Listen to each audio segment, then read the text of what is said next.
awake. Yeah, duh. Why am I in a hospital? You were shot by a crazy woman. Just like Eddie Waitkus. Who? Don't get him started. Oh, man. For a second there, I thought maybe the booze had caught up with me. Ooh, speaking of. Hello again. I'm Mike, and I'm a sports history collector. Today we have a special two-part episode entitled The Natural. Part 1 will feature Eddie Waitkus, and Part 2 will feature Billy Georges. Now, before we get into Eddie's story, I think we should clear up a few things and give a little background. First, as you probably all know by now, The Natural was a 1952 novel written by Bernard Malamud that was turned into a 1984 movie. The story follows a fictitious baseball player named Roy Hobbs, whose career gets sidelined after getting shot by a crazy woman. When the movie came out, it was easy for writers and critics to matter-of-factly say that the story was based on Eddie Waitkus. And although the event of being shot by a woman was probably inspired in part by the Waitkus incident, the character of Roy Hobbs was much more than that.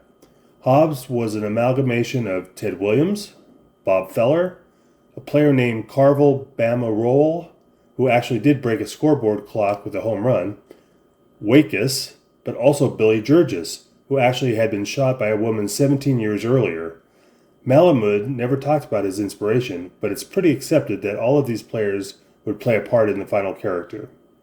It's funny how two seemingly similar events, 17 years apart, can have so many similarities, yet have such different results. Both Georges and Waitkus played for the Cubs at one time. Georges was actually shot in Chicago before a game when the Phillies were in town. Waitkus had played for Chicago, but was traded to the Phillies. Eddie was shot when the Phillies were in town in Chicago for a game. Both Georges and Waitkus actually played together for 2 seasons with the Cubs at the tail end of Georges' career in 1946 and 47, just a couple years before Waitkus was shot. You would have thought Georges being shot would have come up in clubhouse conversation. You know, hey, how's the food at that restaurant? Nice play at first base yesterday. Oh yeah, stay away from crazy women with guns. Another fascinating thing these two players had in common was that they were either directly or indirectly involved in events that would create 2 of the most iconic events in baseball history. I'll tell you each one of those events at the end of each episode. Now, I suppose I can't start telling you about the life of Eddie Waitkus without telling you why I started collecting him. To be honest, it was a baseball card that I still don't have, the 1955 Bowman.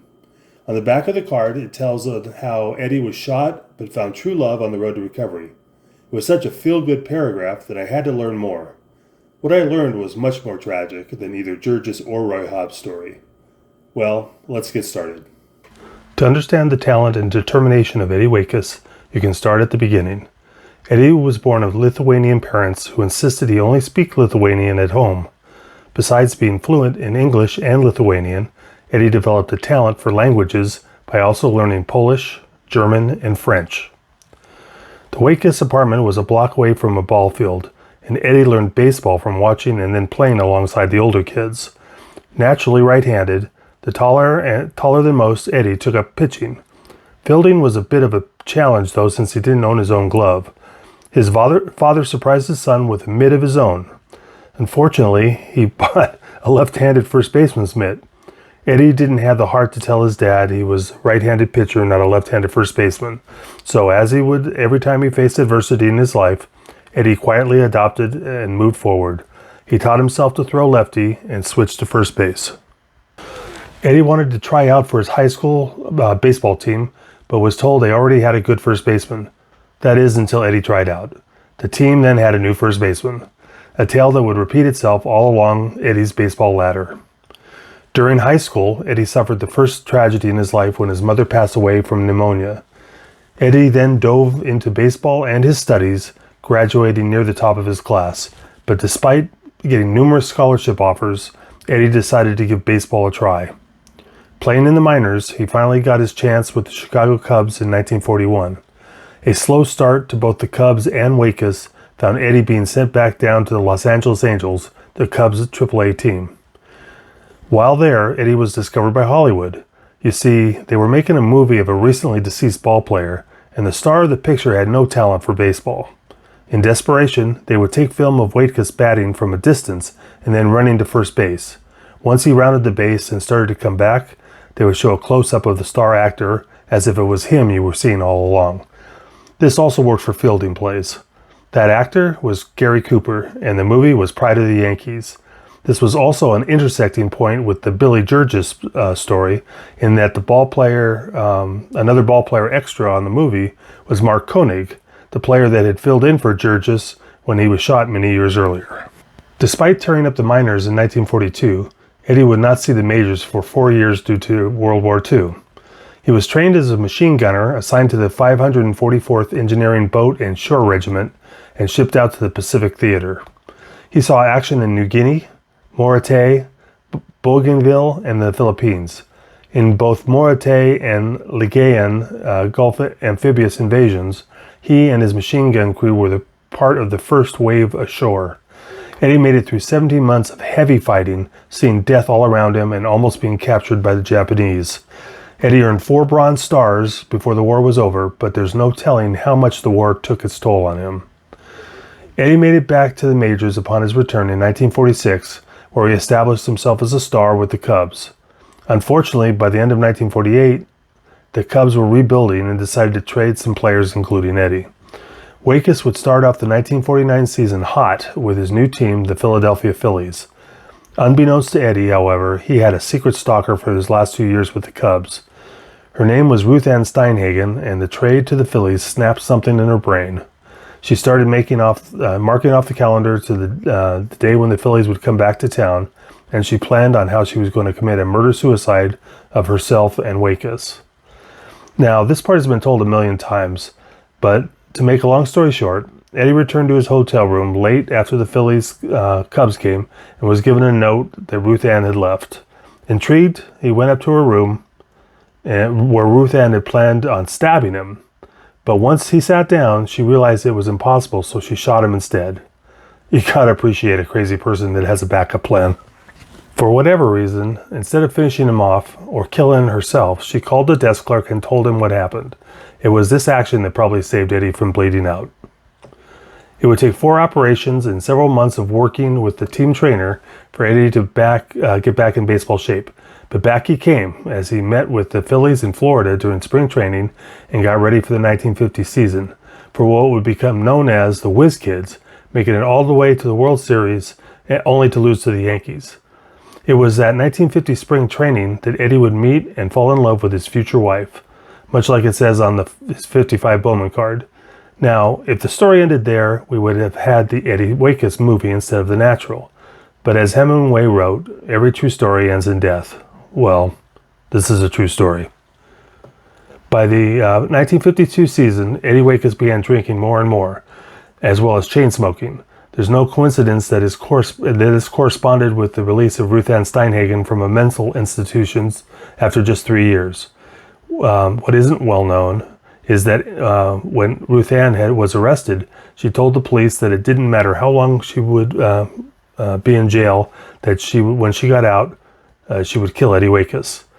Of course, this never happened, but the horrors of war and being shot by Ruth Ann had taken its toll on Eddie, and now looking over his shoulder for the rest of his life exacerbated what we now know as PTSD. This would cause him to be very hard to get along with and would also cause an early exit to both his playing career and a separation from his wife.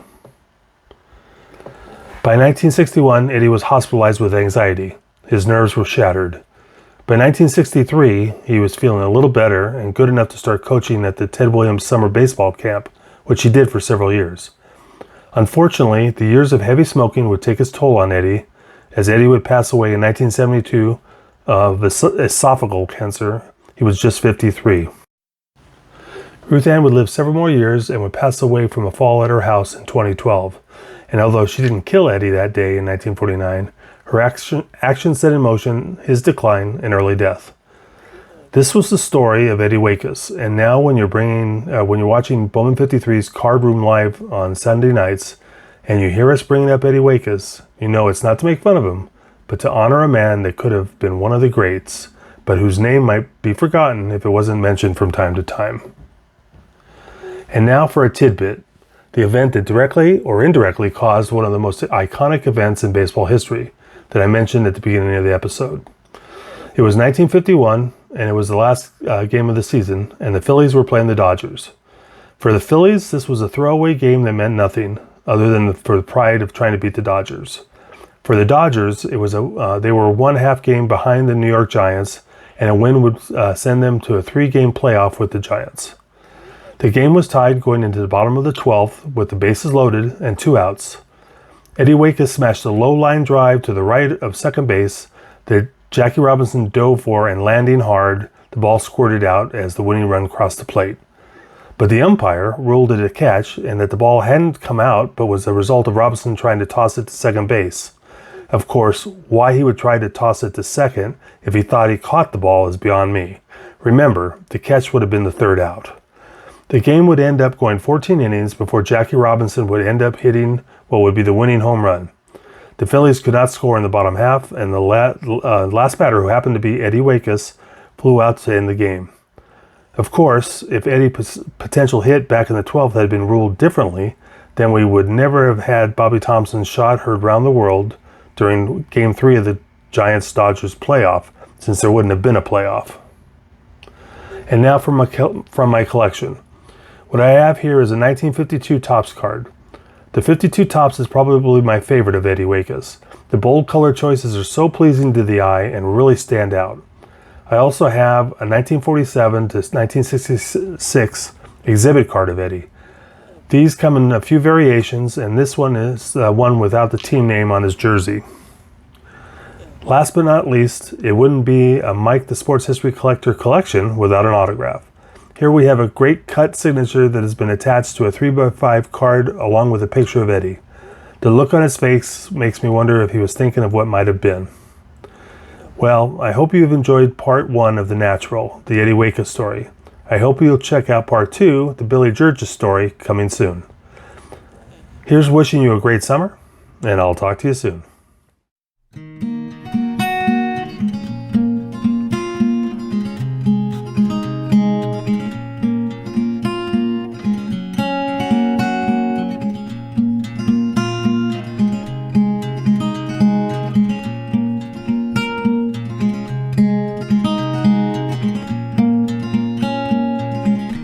Steinhagen, who was an office typist, went to a baseball game at Wrigley Field with a couple of her girlfriends, and it was innocent enough. Ruth Ann's future, though, that day would be revealed. Some girls she didn't know were yelling, "Hey you, funny face," to a player who was within shouting distance. There stood her Adonis in the form of Eddie Waitkus, who was blissfully unaware of her existence. And it was April 27, 1947. Ruth Ann blew a circuit in her brain. The 27th of every month would be the anniversary of the time she first saw Eddie Waitkus play. Every Saturday and Sunday she would ride the L to Wrigley, sit halfway up the line behind first base, 'cause that was his position, and those were the closest seats where she could have the best view of his face. Ruth Ann collected articles and photographs of Eddie. She slept with pictures of him in her head. She learned some Lithuanian to better understand his roots, made a shrine to him beside her bed. Ruth Ann's world was shattered the day Eddie was traded to Philadelphia, and for many days she cried. She wrote him letters often, she phoned and left him messages, but never once did she get a reply.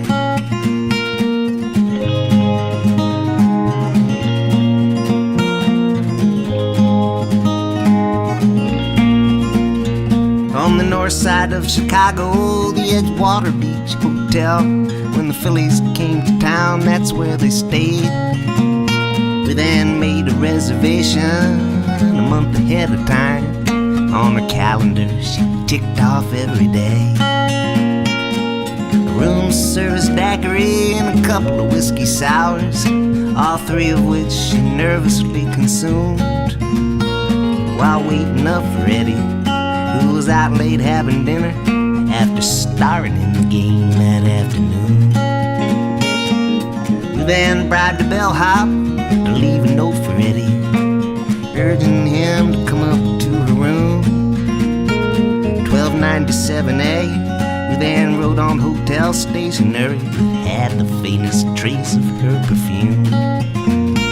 It's extremely important I see you as soon as possible. Be to your advantage to let me explain that it was very nearly midnight when the Phillies had a curfew. Eddie just kept staring at the name, 'cause Ruth Ann was the same name as the woman Eddie dated. What on earth would she be doing in town? She surely would have phoned first before coming to Chicago. Eddie called the elevator down. A tall girl answered the door, so Ruth Ann stepped out for a moment. So Eddie sat down by the window in a chair. Ruth Ann said, I got a surprise for you, and it was a pawn shop rifle. Eddie stood up and said, baby, what have you got there?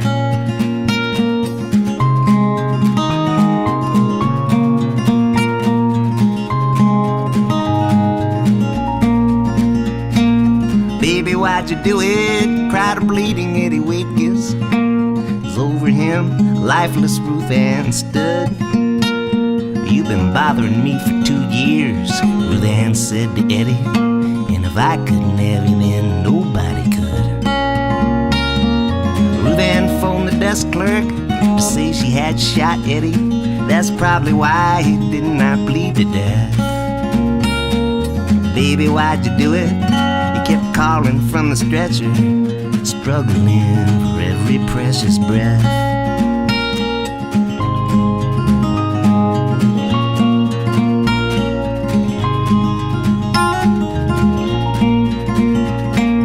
Ruth Ann told the detectives how she planned on stabbing Eddie, and how then she would have taken her own life. But when Eddie sat down in the chair, the stabbing was impossible, so she used the rifle instead of the knife. And Ruth Ann did 3 years in a mental institution, and they set her free when they said she was cured. And after 4 operations, Eddie Waitkus did recover. At least you see his name in all the old box scores. But Eddie took to drinking. He turned into an angry man. People often wondered, there were a bunch of rumors, just how well he knew that crazy stuff.